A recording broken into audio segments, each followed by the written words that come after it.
So welcome to my talk. Good morning, everyone. I'll be talking about not so much about joint diagonalization here, but more about block Jacobi methods. It will be a quite technical talk. So it's about block Jacobi methods and or coordinate descent methods on manifolds. So the main contribution will be to give you a kind of setting and framework of how that can be generalized, these well-known things that we already know. And also have an idea of how a convergence proof can be, right? I mean, there's but local convergence proof only. That's different to the talk before. Okay, so let's go into the topic. Now, Jacobi type methods. I don't know. Are you familiar with that? Have you ever heard of these methods for diagonalizing Hermitian matrices? Who knows that? Right, you do, right? I mean, Carl Gustav Jacobi was the first one, and some while ago who did that by hand, right? I mean, he started with he had a Hermitian matrix, and he was finding out how to annihilate the off-diagonal elements with the largest absolute value by defining a 2x2 rotation. These are called Givens rotation nowadays, and not Givens rotation, Givens rotation nowadays. And so successively minimizes this off-norm function, and in infinitely many steps, he ends up with a diagonal structure. Okay, so that was the first work. And since then, there were a lot of works on these Jacobi methods for many structured eigenvalue decomposition problems. There were also some works where you use that idea to jointly diagonalize a set of matrices, and so on, right? And what people have also done is that not only they annihilate one off-diagonal element at once, but more of them at once, right, in one shot. So why not doing that? And these are the so-called block Jacobi methods. And not only for diagonalizing matrices, but also for independent component analysis, these methods are very famous. And why are they so famous in these cases? Well, you don't have to compute any gradients. Your directions in which you want to minimize, they are given a priori. They are inherently parallelizable. And in these cases, they show a very fast, and by fast I mean superlinear, rate of convergence. Now, why is that? So it really takes time. Right? You press the button and it takes like, okay. So for the task of simultaneously diagonalizing matrices or of diagonalizing matrices, that can be formulated in a general sense in that way. So you have some set of matrices, AI, and you want to find a matrix X that has some structure that lives on a matrix manifold, such that X, AI, and X transpose, conjugate transpose, inverse, or whatsoever is diagonal. Okay, you can find any of these combinations and you will find an application in signal processing to that. And the approach can be seen as you successively minimize a joint diagonality measure on this matrix manifold M. And you do that along some predefined curves on M. Okay, and the predefinition is what gives you the directions. So in this very famous example, where A is one Hermitian matrix and M is the unitary group, these predefined curves are the Givens rotations, right, in each direction, and they are typically worked off in a cyclic ordering. Okay, good. Now, there are two issues that play one role here, right? So first of all, the simple Jacobi versus the block Jacobi. Do I minimize along one parameter curves, one-dimensional curves, or higher dimensional subsets on the manifold at once? And the next point is, do I find an exact minimization along that curve, or do I want to approximate it? Right? I mean, it turns out that Carl Gustav was very lucky because he could find the global minimizer along this curve in a kind of closed form solution. But for, let's say, arbitrary problems, that is not so easy. Okay, so we may want to approximate that. Now, Knut Hüper, and that's already some time ago, was investigating block Jacobi methods on manifolds where he was considering exact line search. What we want to do here is that we want to give a kind of general setting for block type methods on manifolds. And within this framework, we will look at the superlinear convergence rate if we approximate these exact step size by a Newton step search. Okay, so that's the main ingredients. So what do we need for that? So, of course, so we need an n-dimensional manifold M. Consider it the sphere or whatever. We have our smooth cost function that lives on this manifold, and that can be seen as this diagonality measure or whatever. And we need a kind of family of smooth local parameterizations. Okay, so that is the most general setting that we can consider. So there is at each point in X, so each point of the manifold, the 0 in X is mapped to X, so that's the identity, and this Rn gives you automatically kind of parameterization of the tension space of that point. Okay, so I mean, for those who are more familiar with retractions, you can also formulate it. It's an example. It's a little bit more general than that. So if you have a local trivialization of the tension bundle here, and you compose it with a retraction, that's what we just learned in the talk before, then you does the job. Okay, so it's a little bit more general because what you have here is that the tangent map is the identity for retractions, that it leaves the tension space fixed, and here we can have any arbitrary reparameterization of the tension space if we want. Okay, so that's the setting here. If you have immediate questions, you may raise a hand and I'll answer that quickly. Okay. Good. So, and that's actually all. And then we can look at how one Jacobi sweep would look like if we search along a one-dimensional direction with an exact search. So we initialize at some point on the manifold. We have some basis vectors v1 to vn in Rn. And so we start with it. So the first basis vector Vn gives us the first direction which we want to minimize. We minimize this function along that curve, okay, and we directly jump to the minimizer, and that is our next point. So for this case, it's easily can be easily visualized, and that's what I want to do, right? So that's what we have here. Okay, so we start here with our point xi minus 1. Then we take our first vector, v1. It takes us or vi leads us to this direction here. We jump to the minimizer. This is our xi minus 1. This is our xi, sorry. For xi, we plug in our vi plus 1, which is the next basis vector of Rn, which gives us the next direction, or the next curve on the manifold, which is this one, and we do the same thing again. Okay, so that's very intuitive, the things that happen for these Jacobi type methods if we search along one-dimensional space. Okay. Good. Now, what can we do if we say, okay, so the one-dimensional search is too cumbersome to compute? And one thing is that we just replace this exact line search here. So, I mean, that was the step 1. We compute the local minimum with the smallest absolute value here.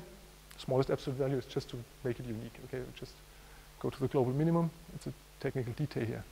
And we can replace that with a Newton step. Newton step means, so this is a Newton step from a function from R to R. It's a real value function from R to R, so it's very easy. So we take here the inverse of the second derivative at 0 and multiply it with the derivative here at 0, and that is a one-dimensional Newton step, right? Instead of going the whole way to the minimum, we do that. Okay, seems reasonable. And by the way, that has already also been done for, I mean, it's a side note here, but I mean, if you compute the eigenvalue decomposition of a symmetric matrix, you see that if you want to jump to a minimizer, you have a sine and cosine to compute. And if you want to implement that into chips, that's too expensive. So what people do or have been done is they take they take a Taylor approximation of the sine and the cosine just to the second order, and it works perfectly well. And that's what they implement because they do not want to compute any sine or cosine there. And in fact, that's exactly what and that's the mathematical expression for that. They just do a Newton step in that way. Okay. But that's actually I didn't want to say that. So anyway, good. Now, okay, and now once we have understood that, we can try to formulate what an approximate Newton search is. So how can we work that of when we consider blocks. Now, okay, so let's look at that. So the vectors v1 to vn that we have here, our basis vectors, we group them now in groups of L. So here, this is just one group from v1 to vl. Okay? So that will give us an L-dimensional block descent, right? So this V here is a matrix, and the columns are the v1 to vl. And now we can plug into our mu xi minus 1 the matrix times this vector t, right? Any linear combination of our basis vectors, v1 to vt. And if we do that, we end up with a function from RL to R. Very, well, we know that from the first year in university, not even high school perhaps.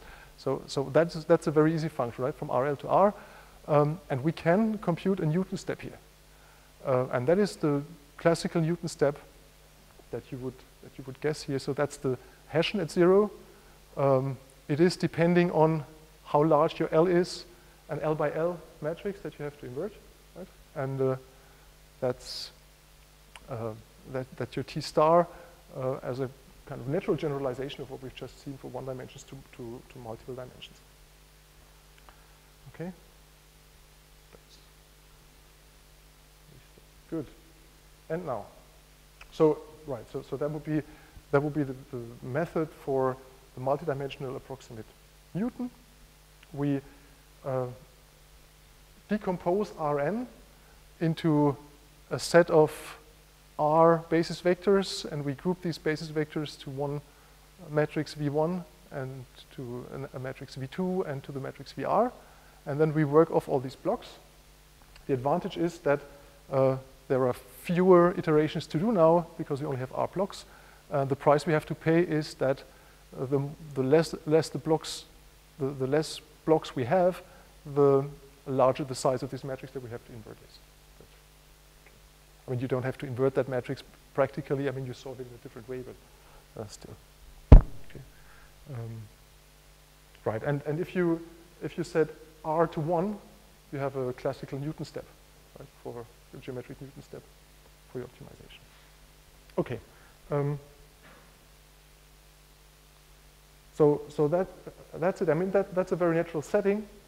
And besides of this diagonalization of matrices, there are some very recent papers that appeared that fit directly into that setting in 2013. So there is one in ICA, generalized householder reflections. There is one also in tensor factorization, block coordinate descent. So these methods just appear. There is no local convergence there yet. So some students are here that don't know what to do on the weekend. They might want to look at these papers and take the setting and then prove the local convergence or not. Okay. So it's just to say that these methods are there, and obviously it has not been there how to prove these local conversions. So once again, we have to do that. So that's the result, and that's what we want to discuss for the remaining minutes. So here's what we have. We have a smooth manifold, a smooth function, smooth manifold, everything is smooth. Now that's essentially, we need x star to be a local minimum of f with a non-degenerate Hessian. I mean, that's the standard assumption you have in optimization. If you want to show local convergence rates, that's most of the time what people assume, right? Hessian form is non-degenerate. Then, now, so let's look at that. So the VI spans a vector space. The columns of the VI span a vector space. If I look at the tangent map here, that gives us vector spaces in the tangent space at xn. Okay, so that's our minimum. There's a tangent space here, and the VI that we choose, if we map them with the differential map to this tangent space, give us vector spaces in the tangent space. And if those vectors, and that's the crucial thing, if they are orthogonal with respect to this Hessian, that's the clue. Then we can show that the block Jacobi with this approximate Newton step that we just discussed is locally quadratically convergent to x star. So it has a superlinear rate of convergence. Okay, so that's the thing. So that's also the take-home message. If you want to investigate local quadratic convergence, look at the Hessian try to see whether or not the subspaces you get here from your directions are orthogonal with respect to that hash. And if they are, you're done. That's good. If they are not, it's not so easy, but I'll discuss that later. Okay. Now you may ask, how can I see that if I don't know what the minimum is, right? How can I see whether or not they are orthogonal if I don't know what the minimum is? It seems like a chicken and egg problem, right? And that's why these methods are famous in diagonalization, because sometimes it's enough to know something about the structure of the Hessian. You don't know the Hessian, but you know, for example, that this X star is a common diagonalizer. And then you may use that to compute a little bit the structure of the Hessian. And although you don't know it exactly, right, you can see that perhaps these directions are orthogonal with respect to the Hessian. Okay, and we will, if time allows, we'll have a look at an example. But that's also what it makes so difficult, right? I mean, if you always would know without any problem whether you can design directions that at your minimizer are orthogonal with respect to the Hessian, no one would use any gradient methods anymore, because then that would be the method of choice, because it's cheap to compute the directions. Okay, so let's look at the proof. So the idea of the proof is we consider one sweep as a map from the manifold M to itself, to M. That is one sweep. And if X star is a minimum, then X star is a fixed point of that sweep, okay? Because your optimal T star would always be 0 because the gradient is 0, so nothing would happen during this algorithm. It's a fixed point. And within this sweep, we have one step within the sweep, so one of these elementary rotations, or one, right, that is working off one block. So this is for the ith block, that X is mapped to, so that is here this mapping onto the manifold.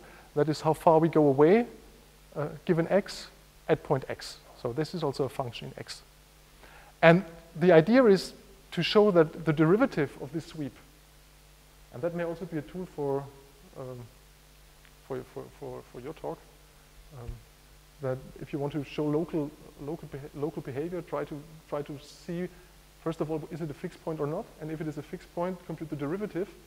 And if the derivative vanishes, then you are done, actually.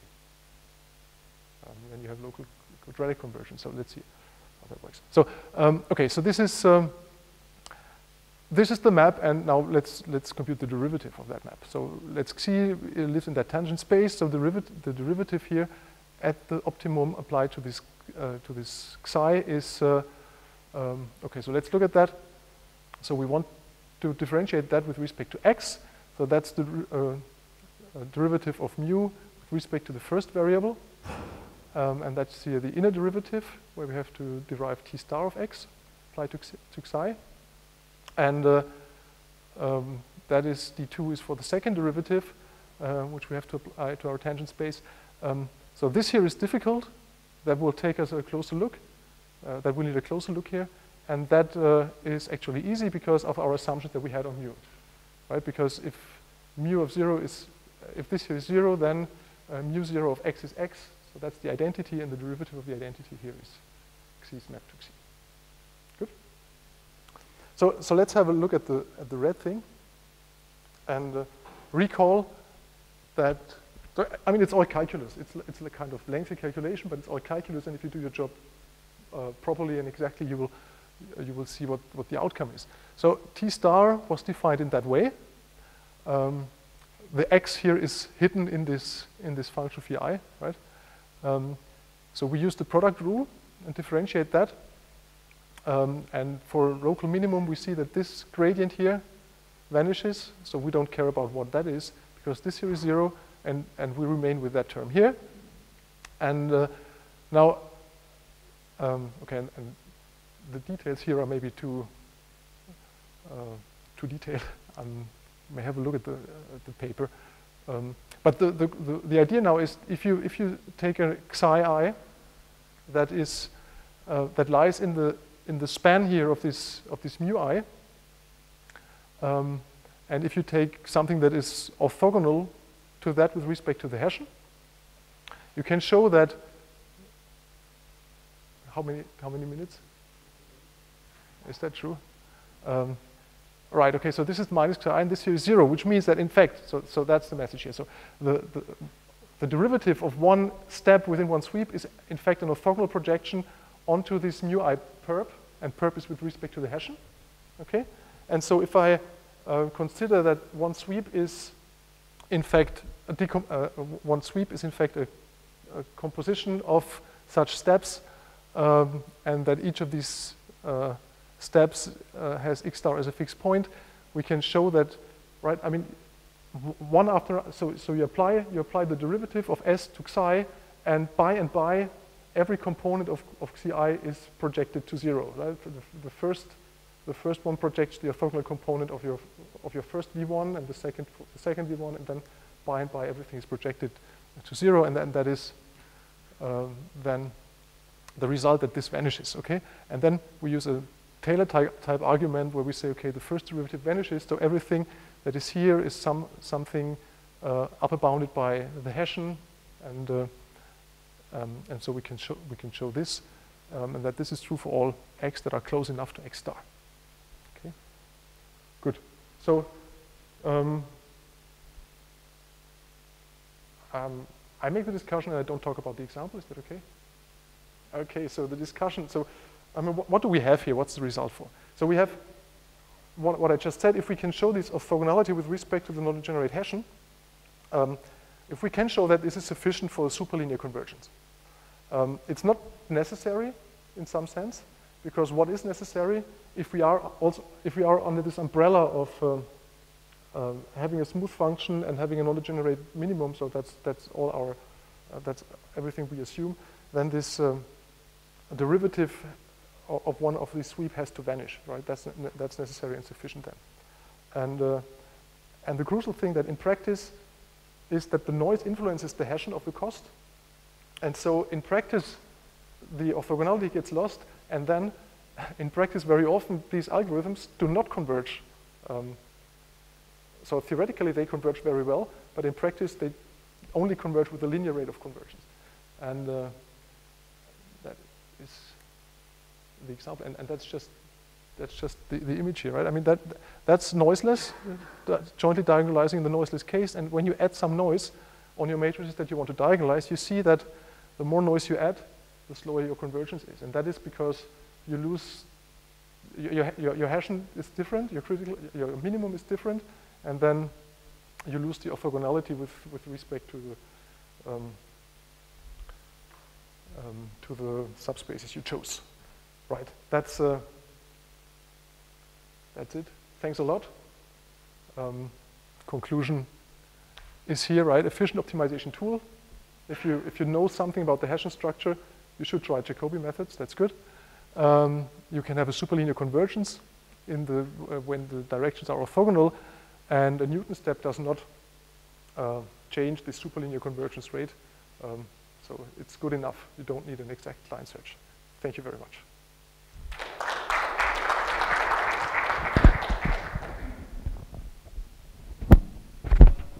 Question?